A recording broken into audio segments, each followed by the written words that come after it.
नमस्कार, मैं अंशिका तंवर आप सभी का हार्दिक स्वागत करती हूँ अपने इस YouTube चैनल हिंदी भाषा और साहित्य में। तुम भूल गए पुरुषत्व मुँह में कुछ सत्ता है नारी की, समरसता है संबंध बनी अधिकार और अधिकारी की। इन पंक्तियों को सुनकर आप समझ ही गए होंगे और जैसे कि आपको स्क्रीन पर भी दिखाई दे रहा होगा, आज इस वीडियो का विषय रहेगा छायावाद के प्रमुख 4 स्तंभों में से एक महत्वपूर्ण स्तंभ जयशंकर प्रसाद जी की एक महत्वपूर्ण रचना कामायनी के विषय में आज हम बात करने जा रहे हैं। परीक्षाओं की दृष्टि से अगर बात की जाए तो कामायनी से बहुत सारे प्रश्न आते रहे हैं और आने वाली अन्य परीक्षाओं में भी इससे अन्य प्रश्न आते रहेंगे। तो परीक्षा की दृष्टि से अगर देखा जाए तो कामायनी एक महत्वपूर्ण टॉपिक है। तो बच्चों को अक्सर कामायनी से संबंधित जो भी तथ्य हैं उनको याद करने में परेशानी होती है, इसीलिए एक ट्रिक के माध्यम से हम इन सभी तथ्यों को याद करेंगे जिससे कि कभी भी परीक्षा में आपके दिमाग से ये कामायनी से संबंधित कोई भी जानकारी निकल ना पाए। तो चलिए शुरू करते हैं। जयशंकर प्रसाद जी की प्रमुख रचना कामायनी की बात करने से पहले हम बात करते हैं कि इसका समय क्या है। कामायनी के प्रकाशन वर्ष की अगर बात की जाए तो 1935 ईस्वी कामायनी का समय क्या माना जाता है, 1935 ईस्वी। और अगर इसके प्रमुख सर्गों की बात की जाए या फिर संपूर्ण सर्गों की बात की जाए, कामायनी में कितने सर्ग हैं? कामायनी में कुल 15 सर्ग हैं। इन्हीं सर्गों से अक्सर प्रश्न पूछा जाता है बच्चे। कभी इन सर्गों के नाम पूछ लिए जाते हैं और कई बार इन्हें सीरियल में लगाने के लिए कह दिया जाता है, तो कई बार इनका नंबर पूछ लिया जाता है, यानी कि चौथा सर्ग कौन सा है, 5वां सर्ग कौन सा है, 8वां सर्ग कौन सा है या 11वां सर्ग कौन सा है। तो आपको हर तरह से देखे जाएं तो ये पूरे के पूरे 15 सर्ग जो हैं मुँह ज़बानी याद होने चाहिए। तो चलिए एक एक करके पहले इन सर्गों को हम देख लेते हैं कि ये 15 सर्ग कौन कौन से हैं। फिर ऐसी ट्रिक आपको बताऊंगी कि जीवन में कभी भी आप इन सर्गों को भूलना तो दूर की बात है, दिमाग से भी आपके कभी भी निकल नहीं पाएंगे। तो चलिए शुरू करते हैं। सबसे पहले बात करते हैं कामायनी के पहले सर्ग की। कामायनी का पहला सर्ग है चिंता, दूसरा सर्ग है आशा, तीसरा श्रद्धा, काम, वासना,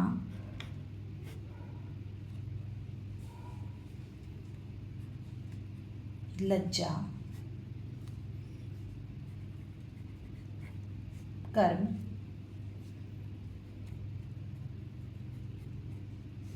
ईर्ष्या,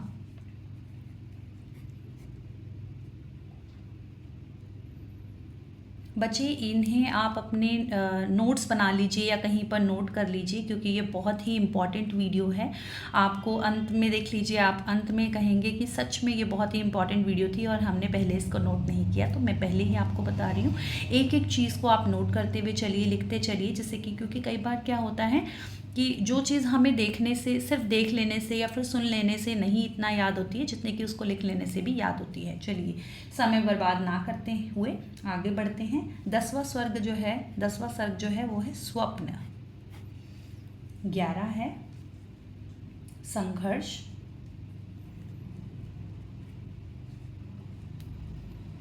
12 है निर्वेद, 13 दर्शन। ऐसी ट्रिक बताऊंगी जो आपने कभी ज़िंदगी में सोची भी नहीं होगी कि इस तरीके से इसको याद करना इतना आसान होता है। 14 है रहस्य और 15 है आनंद। तो चलिए पहले ट्रिक ही देख लेते हैं इसकी। देखिए बच्चे, ये 15 सर्ग कामायनी के हैं और इन्हें समझने की ट्रिक देखते हैं। एक व्यक्ति होता है, एक स्टोरी के माध्यम से मैं आपको इस ट्रिक को समझाऊंगी, क्योंकि जब हम कोई कहानी देखते हैं ना तो वो हमारे दिमाग में छप जाती है। ऐसा ना सोचें कि हमें याद करना है। एक स्टोरी है, एक व्यक्ति होता है और जब वो किसी भी चीज़ की कामना करता है तो वो क्या करता है, अगर जैसे कि आपको एक न्यू फ़ोन आया है वो चाहिए, तो आप उस चीज़ की कामना कर रहे हैं कि मुझे न्यू आईफोन लॉन्च हुआ है और वो मुझे आईफोन चाहिए, तो आप उस चीज़ की कामना कर रहे हैं। तो कामना करने से सबसे पहले आपको क्या होगा, आपको सबसे पहले उस चीज़ की चिंता होगी कि मैं ये फ़ोन कैसे ले पाऊँगा।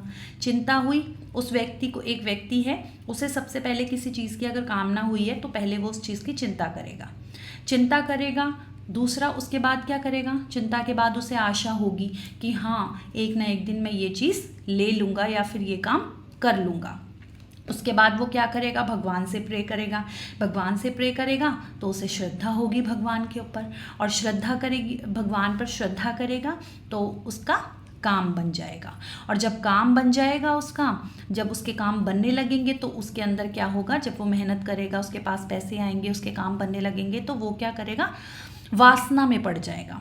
और जब वासना में पड़ जाएगा तो उसके बाद उसको बाद में इस चीज़ का एहसास होगा कि ये तो मैं गलत काम कर रहा हूँ। वासना के बाद उसको खुद से ही लज्जा आएगी।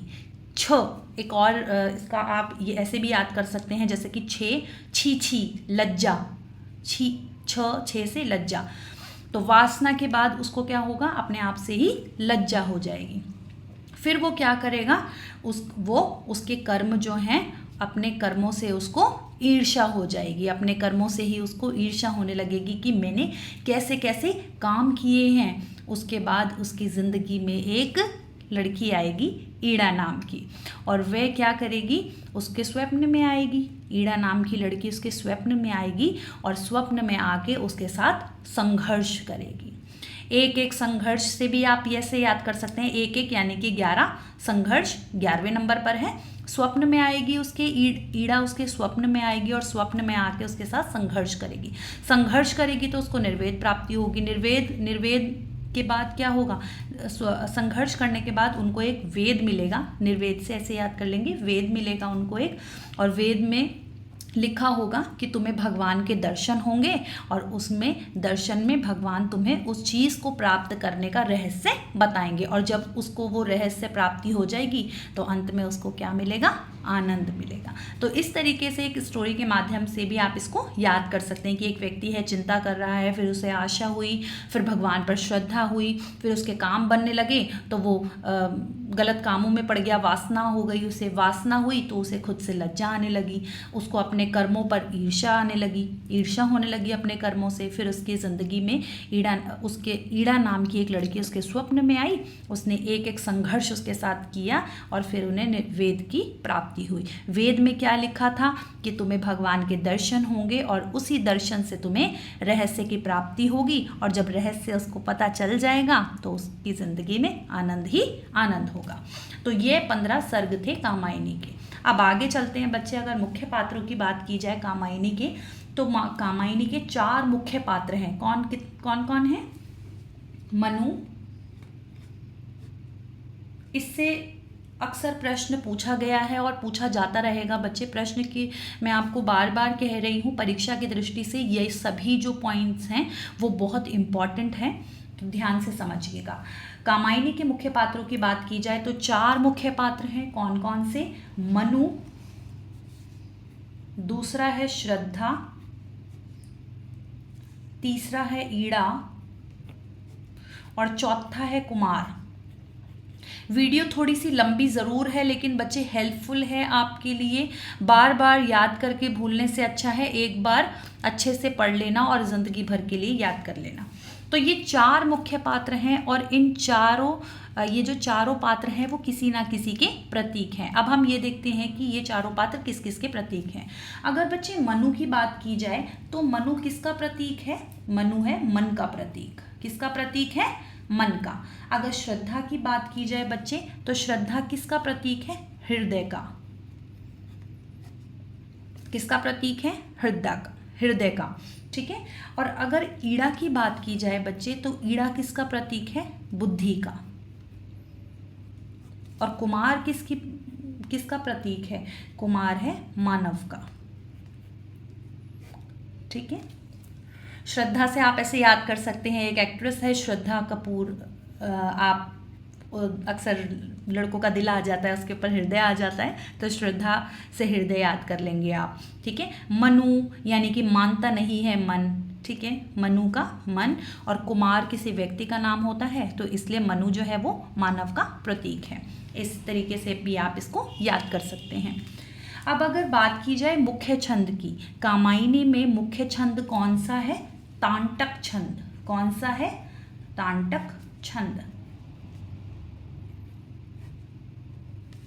अंगिरस की बात की जाए, कामायनी का अंगिरस क्या है बच्चे? ध्यान से देखेंगे, शांत रस है इसका। क्या है? शांत रस।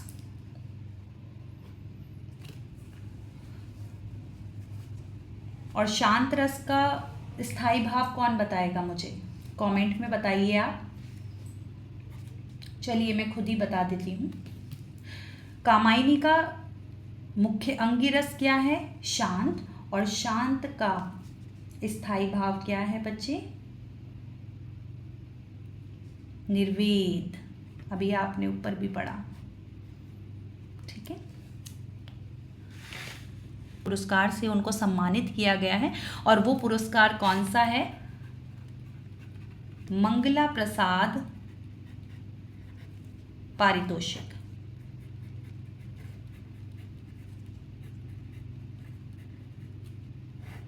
कौन सा पुरस्कार दिया गया इन्हें? मंगला प्रसाद पारितोषिक। बच्चे, आशा करती हूँ कि आपको इस वीडियो के बाद ये सभी जो पॉइंट्स हैं वो अच्छे से याद हो गए होंगे, समझ आ गए होंगे। अगर आपको वीडियो पसंद आई है तो लाइक ज़रूर कीजिएगा, क्योंकि इससे मेरा प्रोत्साहन बढ़ता है। ठीक है। और अगर आपको ये वीडियो यूज़फुल लगी है तो अपने दूसरे मित्रों के साथ भी इसको साझा करें, शेयर करें, जिससे कि उनको भी इसका लाभ मिल सके। धन्यवाद। मिलते हैं अगली वीडियो में एक और नए इम्पॉर्टेंट टॉपिक के साथ।